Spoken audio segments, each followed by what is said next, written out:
Hello everyone, তো এখানে কিন্তু আমি এখন রেডি হয়ে গেছি বয়ফ্রেন্ডের সাথে ঘুরতে যাব বলে।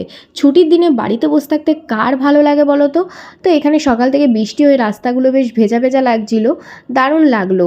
তো যাই হোক, বয়ফ্রেন্ডের বাড়িতে এসে সোজা চলে গেলাম ছাদে। ছাদটাও দেখছি বেশ একটু ভেজা ভেজা। তো একটু রিলস করে চলে এলাম ঘরে।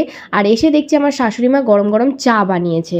তো চা, আড্ডা, ভাইয়ের সাথে গল্প করে ভাইকে টাটা দিয়ে বেরিয়ে পড়লাম বয়ফ্রেন্ডের সাথে।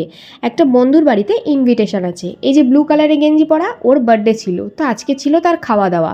তো এখানে প্রথমে ও কেক নিয়ে এলো, তারপরে কাকিমা গরম গরম পকোড়াও বানিয়েছিল, জানো তো, বেশ খেতে টেস্টি হয়েছিল। তো এখানে আমরা সবাই মিলে আড্ডা, মাস্তি, হুল্লোড়, মানে সবাই একসাথে হলে যা হয় আর কি গাইস। তো মেন কোর্সে ছিল ফ্রাইড রাইস, চিলি সয়াবিন আর চিকেন কষা। আর এদিকে আমার বয়ফ্রেন্ড খেয়েই যাচ্ছে, আর আমার এদিকে ঝাল লেগেছে আর ও মাংসের হাড় চেবোচ্ছে। তো যাই হোক, খাওয়া দাওয়াটা ভালোই হলো।